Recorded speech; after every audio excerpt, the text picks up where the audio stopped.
Good morrow to you, and welcome to the Baron's News Desk, covering the latest happenings and goings-on in the world of tabletop card gaming. One of the new legendary creatures spoiled in the new Throne of Eldraine set is Ayara, first of Locthwain. For black, she is a 2/3 legendary creature elf noble. Whenever Ayara, first of Locthwain, or another black creature enters the battlefield under your control, each opponent loses 1 life, and you gain 1 life. Tap and sacrifice another black creature. Draw a card. We've seen many aristocrats-type characters in Magic the Gathering throughout its life, but this one is interesting enough, I believe, to give it its own deck tech to see what would happen if you used it as your commander. The first thing we need to call out is that her synergy is only with black creatures. Therefore, we cannot sacrifice any other creatures that are not black, or when any other creatures enter the battlefield that aren't black, will we get the benefit of her ability text. Ayara is going to get the most benefit from black creatures that create additional black tokens. Marsh Flitter, Skeletal Vampire, and Grave Titan are the first to come to mind, as each of them create at least 2 additional black creature tokens. Abhorrent Overlord is especially potent as it enters the battlefield and creates a number of 1/1 black harpy creature tokens equal to your devotion to black. Even if Ayara is the only other creature you have on the board, your devotion of black should be 5.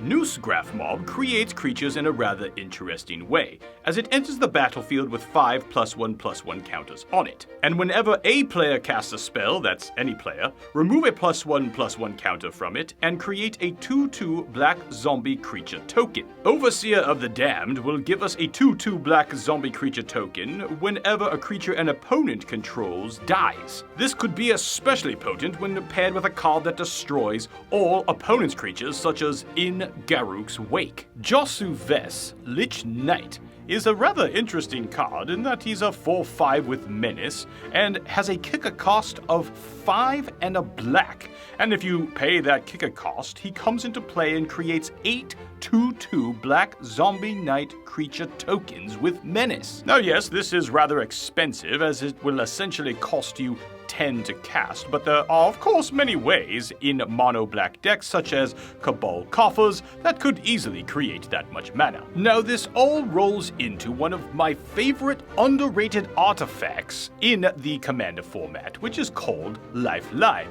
It costs 5 generic mana. Whenever a creature dies, if another creature is on the battlefield, return the first card to the battlefield under its owner's control at the beginning of the next end step. This is why the black creatures with enter the battlefield effects are so critical in order to make this deck work well. So a card like Senjir Autocrat comes into play, creating 3 tokens. Then we use Ayara, tap, and sacrifice the Autocrat. And then, at the end of the turn, Lifeline will bring him back onto the battlefield again, and of course, creating 3 more tokens. Now, we do have to be careful because this applies for all players' creatures. We don't want any other creatures out there that have some particularly devastating enter the battlefield effects to get multiple activations. However, it is expected that this artifact will benefit us more than our opponents. There are, of course, other creatures we can use to create tokens that are not necessarily tied to more of the enter the battlefield effects. This includes Ghoul Caller Gissa, Kalitas, Traitor of Get, and Ogre Slumlord. One particularly interesting creature is Ophiomancer. For 2 and a black, it is a 2/2 human shaman. At the beginning of each upkeep, if you control no snakes, put a 1/1 black snake creature token with Death Touch onto the battlefield. Now do keep in mind, it says at the beginning of each upkeep, not just yours. Therefore, on your opponent's upkeep, you get to create a snake token, then you can sacrifice it with Ayara, then you can continue to create snake tokens during your other opponent's upkeeps. Let's look at a couple of interesting enchantments. Rite of Belzenlock is 2 black for an enchantment saga. During its first and second chapters, they will each create 2 0/1 black cleric creature tokens. Then on the third chapter, it creates a 6/6 black demon creature token with flying trample, and at the beginning of your upkeep, sacrifice another creature, and if you can't, it deals 6 damage to you. but this should not be a problem with all of the tokens we are creating. Here's a rather interesting and convoluted old enchantment. It is called Tombstone Stairwell. For 2 black, it is a world enchantment and has a cumulative upkeep of 1 and a black. At the beginning of each upkeep, not just yours, if Tombstone Stairwell is on the battlefield, each player creates a 2/2 black zombie creature token with haste named Tombspawn for each creature card in their graveyard. At the beginning of each end step, or when Tombstone Stairwell leaves the battlefield, destroy all tokens created with Tombstone Stairwell.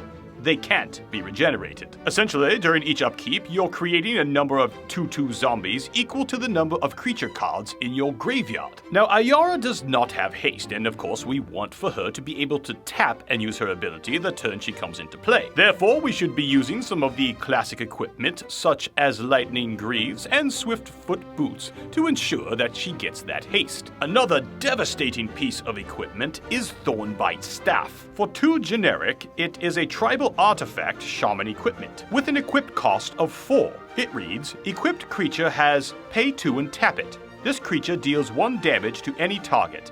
And, most important part, whenever a creature dies, untap this creature. And whenever a shaman enters the battlefield, you may attach Thornbite Staff to it. Now, of course, with Ayara, she taps to sacrifice a black creature. And of course, the staff says whenever a creature dies, untap this creature. Therefore, you can continue to tap her and sacrifice your creatures and untap again, basically as many times as you have creatures on the board. Another artifact with particularly powerful synergy is 1000-Year Elixir. You may activate abilities of creatures you control as though those creatures had haste, and you can pay 1 and tap it to untap target creature. This will allow for Ayara to use her ability when she comes into play, and of course you can tap the 1000-Year Elixir to untap her and allow her to use her ability a second time. Now, what would a sacrifice deck be without the ability to reanimate some of those creatures that we are sacrificing? Animate Dead, Necromancy, and one of my personal favorites, Wake the Dead, will be especially powerful in this deck. Another one of my favorite creatures is Sidisi Undead Vizier. When Sidisi comes into play, she can actually exploit herself to use that tutor ability, and then, as long as Lifeline and another creature is on the board, she will continue to come back at the end of each turn, essentially ensuring that you will be able to tutor for a card during every turn. And as long as we are reanimating creatures, we might as well get some extra value from them with Desecrated too. Whenever 1 or more creature cards leave your graveyard, create a 1/1 black bat creature token with flying. A few sorceries that work particularly well in this deck is Army of the Damned, Dread Summons, and Siphon Flesh. But possibly the best card in the deck that synergizes well with Ayara is Plague of Vermin. For 6 and a black, it's a sorcery. Starting with you, each player may pay any amount of life. Repeat this process until no one pays life. Each player creates a 1/1 black rat creature token for each 1 life they paid this way. Now, of course, for every 1 life you pay, you're going to get that black rat, and when it comes into play, you're going to gain 1 life back from it. So, you could, in essence, pay 20 life and get 20 black creature tokens, make all of your opponents lose 20 life each, and then you simply gain that 20 life right back. Basically, if your life total is higher than all of your opponents, you can end the game right then and there. What are your thoughts, commoners? What other cards would you include in this commander deck of Ayara, First of Locthwain? Be sure to like and subscribe and view many of my entertaining and informative videos here on Arista Cards. Until next time, cheers!